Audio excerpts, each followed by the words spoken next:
Pablo ay sumpain. No? Sumpain. Kaya sa ating mga Kristiyano, inuulit-ulit ko yung Ebanghelyo kasi baka ibang Ebanghelyo na ang inyong paniniwalaan. Maaring ang ating pagkilala sa ating sarili, Kristiyano tayo, dahil tayo ay kasama ng mga Kristyanuhan, inaakin na natin Kristiyano tayo. Pero hindi natin alam kung ano yung Ebanghelyo yung ating sinasampalatayanan. Kaya mahalagang ipaalala sa atin. At ang sinulatan dito ni Pablo, mga Kristiyano na. Kaya sabi niya, at ngayon ipinaalala ko sa inyo, mga kapatid. So, ito'y paalala sa atin, mga kapatid. Ano ang pinapaalala sa atin? Ang mabuting balita na ipinangaral ko sa inyo. Ano bang mabuting balita ang natanggap natin? Kaya tayo naging Kristiyano. Ang mabuting balita ay naging mabuting balita sapagkat mayroong masamang balita. Ano ang masamang balita? Ang masamang balita ay tayo mga makasalanan. Na ang lahat ng tao sa mundong ito ay makasalanan. Ang masamang balita sa mga makasalanan, mayroong nakaambang kaparusahan. At ang parusang yan ay igagawad ng Diyos na banal. Sapagkat ang Diyos ay banal at tayo ay hindi tayo makakalapit sa Diyos. Hiwalay tayo sa Diyos, sapagkat ang Diyos ay banal, tayo mga makasalanan, hiwalay tayo sa Diyos. Kung kaya walang taong makakalapit sa Diyos sa kanyang sariling kaparaanan, sapagkat siya'y makasalanan. Hindi ito maaaring maisakatuparan sa pamamagitan ng paggawa ng mabuti, pagtulong sa kapwa, pagkakawang gawa, o kaya pagiging dalubhasa, o kaya pagiging relihiyoso, o kaya pag-alib sa anumang malaking relihiyon o kahit sa anumang samahan, hindi ito makakamtan ng sinumang makasalanan. Kapag sa kanya manggagaling ang kaparaanan, walang paraan ang tao upang siya'y makapanumbalik sa Diyos. Alam natin sa kasaysayan ng sangkatauhan, ayon sa Biblia, dahil sa kasalanan ng isang tao, si Adan, na nilikha ng Diyos na kung saan nanggaling ang lahat ng tao. Kasama na si Eva dyan, sapagkat si Eva ay galing din kay Adan. Kaya mula sa isang tao lamang, kay Adan, lahat ng tao ay naging makasalanan. Yung kasalanan ni Adan ay naging sumpa yan sa kanyang lahi.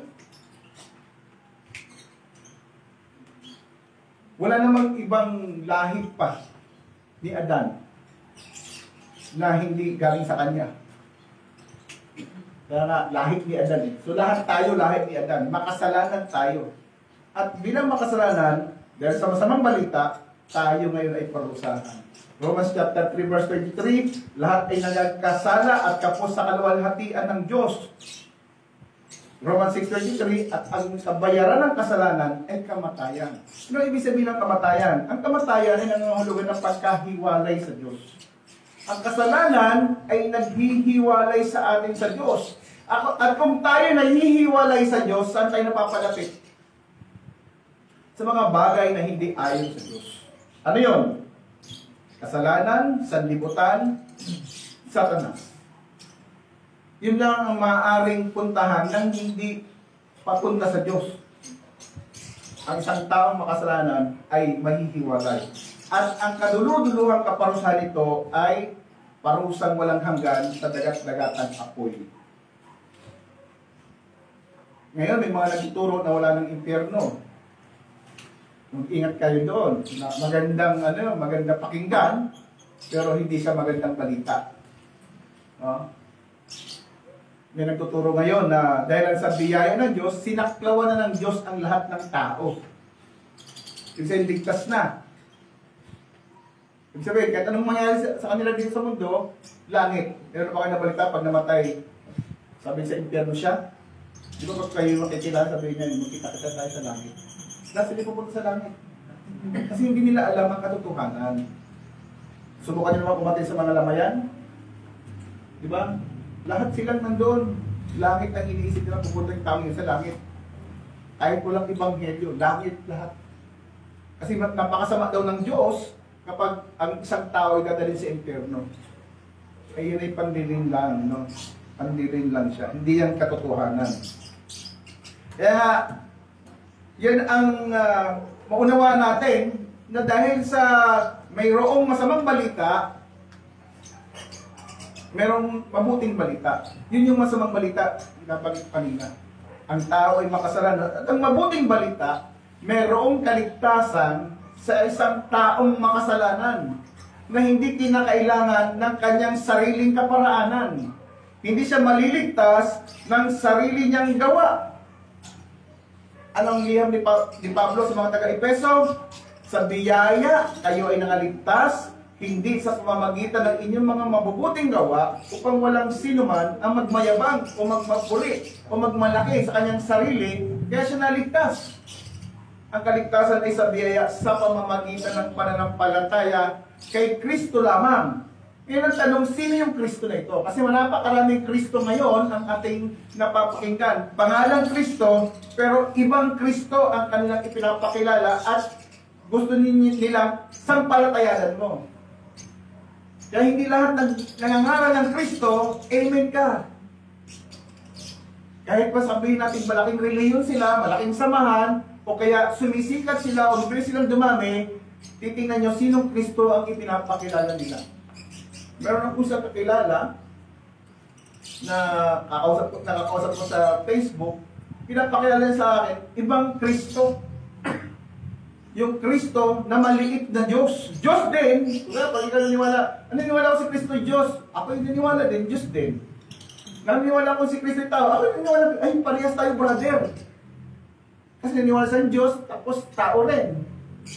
Ngayon, kapag hindi mo inala kung anong sinasabi niya, naniniwala siya si Kristo ay Diyos din, at hindi mo inala kung anong doktrinang yon, baka ikaw ay maligaw, malinlang. Sapagkat yung palang sinasabi niya si Kristo ay Diyos din, yung pala yung maliit na Diyos. Ibig sabihin, meron palang mas mataas pang Diyos kay Kristo. Yan yung Ama. May mas mataas pa sa kay Kristo. Yan yung Ama. Hindi ganoon ang ating doktrina. Ang doktrina natin, si Kristo at ang Ama ay pantay. Magkapantay sila sa pagka-Diyos. Naniniwala tayo na mayroong isang Diyos na Trinidad, nang walang mas mataas, mas mababa sa Trinidad. Sila'y iisang Diyos, no? Na mayroong tatlong persona. Yan nga yung tinuturo natin. Yung iba'y hindi nauunawaan, kaya natin tinuturo. Hindi natin kayang saklawan kung paano nagkaroon ng Trinidad, pero yun yung kapahayagan sa Biblia. Ang Trinidad. At ang Trinidad, ang mayroong pagkilos sa kaligtasan nating mga kasalanan. Ang Ama, ang siyang nagplano, no? Sa kaligtasan, ang Anak ang siyang nag-execute ng plano na kailangan mayroong mag-aalay, magsasakripisyo para tubusin ang kasalanan ng tao. Sapagkat ang kabero ng kasalanan ay kamatayan, kinakailangan mayroong mamatay kasi Kristo ay nagkataong tao. Kaya si Kristo, dahil sa siya'y tao, namatay siya. Kung hindi siya nagkatawang tao, hindi siya mamamatay. Manatili siyang Diyos. No, yung kanyang pagiging tao, ay kalinsaban niya ang pagiging Diyos niya. Okay? At yung pagiging tao niya, ang naging pantubos sa kasalanan ng sangkatauhan na sumampalataya kay Kristo. At ang banal na Espiritu ang siyang kumilos naman sa makasalanan upang ikundik ang makasalanan at siya ay i-regenerate. So ang nag-born again sa atin ay ang banal na Espiritu Santo. Kaya ka na-born again, hindi dahil sa ginusto mong ma-born again. Kaya ka na-born again, hindi dahil sa nagsumunod ka sa prayer of acceptance. Hindi siya formula. Kaya ka nakapag-pray ng pagsisisi sapagkat ikaw ay kinilos na ng Diyos. Sa puso mo, mayroong pagbabago. Kaya nung marinig mo ang Ebanghelyo, ang Diyos ay nag-usap sa iyo at dahil doon, ikaw ay nagsisi sa iyong kasalanan at ikaw ay sumampalataya kay Kristo lamang na siyang iyong Panginoon at tagapagligtas. At dahilan doon, ikaw ngayon ay meron ng bagong pagkatao. Bagong nilalang ka na. Yung luma mong pagkatao ay wala na, lahat ay naging bago. Kaya ang isang totoong Kristiyano, meron ng pagbabago. Ibang-iba na siya sa dati. Hindi lamang sa itsura, no, kundi sa kanyang kalagayan sa harapan ng Diyos. Kaya nga ngayon ay makakalapit ka na sa Diyos. Dati hindi ka makalapit sa Kanya dahil sa ito ay makasalanan. Walang kaparaanan para ikaw ay makalapit sa Diyos. Ngunit ang sabi ni Jesus, ako ang daan, ang katotohanan at ang buhay. Walang makakaparoon sa Ama maliban sa akin. Kaya nga ito yung ating pinahawakan na mabuting balita. Tayo ngayon ay meron ng direct access to God.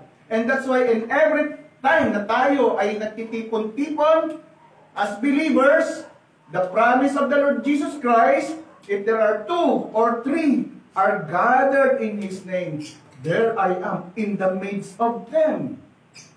And therefore, brothers and sisters, kung ikaw ay isang Kristiyano, pananampalatayang tunay, nasa kalagitnaan natin ang Panginoon. And the Lord is speaking to us right now. And the Lord is reminding us of the gospel about our salvation. That Christ died for our sins. Ito yung ipinangaral sa inyo. Ito yung ipinapangaral ko. Ito yung mga ipinangaral ng mga lingkod ng Diyos para ang isang taong makasalanan ay magkaroon ng tunay na katubusan sa pamamagitan ng pananampalataya sa ipinangaral na Ebanghelyo.